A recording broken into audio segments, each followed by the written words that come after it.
as we go into this, we have to think about policy.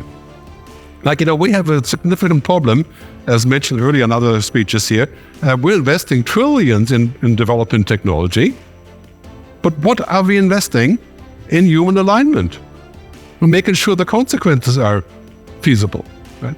Making sure that the consequences of technology are captured.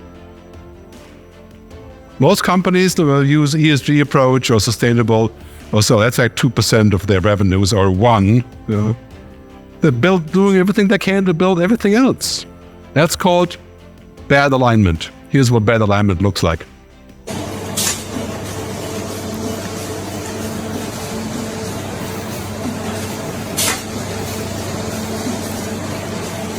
Imagine a machine that you would tell to do something and it would do this. All right, so 90% of the time it would be unusable. And this is what we have with AI. So bad alignment means we have to make sure it's well aligned. We have to check it. We have to have standards and maybe some regulation, maybe think about how that works. Misalignment disaster, Space Odyssey 2021? Open the pod bay doors, Hal. I'm afraid I can't do that. Remember that scene, right? The AI takes over the ship because he wants to unplug the AI to do his own thing. And the AI says, I can't do that because the plan is different and you're no longer important. And we don't want to get to that point by using AI. What happened in the last year that made this so urgent for you?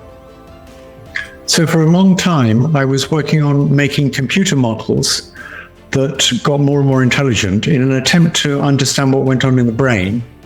And very recently, I realized that the computer models we're now making may actually be a better form of intelligence than what's going on biologically.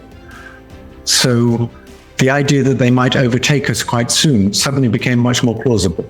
For a long time, I'd said that would be 30 to 50 years, but now I think it may. I'm not going to be the bearer of bad news. This is Geoffrey Hinton, the godfather of AI, who started deep learning and machine learning.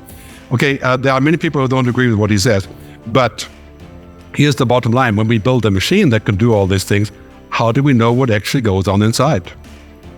And we already don't know that with ChatGPT. We don't know what goes on inside. So if we let that machine make decisions about the stock market, it could lead to a stock market crash. Because basically we would let the machine influence us in our buying decisions, not give it access to the stock market. So that's sort of the misalignment that I'm worried about and talking about. So basically what we have to do is we have to think about this like this on this kind of sliding scale. I think we're fine with assisted intelligence. And this is primarily what you guys are going to do in your daily job.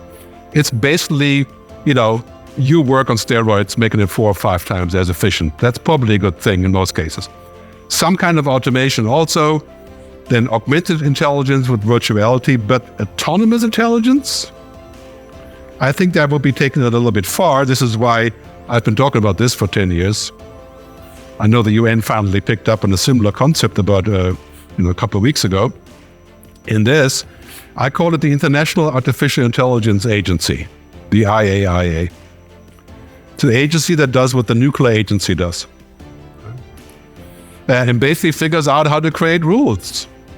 Not that we need this for every minor thing, but we need it for the big thing, which is controlling general intelligence. And this was just announced a few days ago, right? The multi-stakeholder advisory body, I think, will be announced who's actually in it very soon, I think.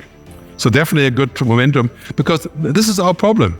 The first part of this is really beneficial. It makes us faster and better. And the second part, AI, IA means intelligent assistant. The third part, we probably don't really want to do that. Okay, and this is, for example, an intelligent mechanism. A super intelligent machine can make up a pathogen, for example, of a biological weapon, just by feeding all of the information of chemistry into it and coming up with the perfect mix. I mean, just as one crazy scenario, right? So we need to figure out how we can stop that from happening. I think we need to pursue competence in AI, not consciousness.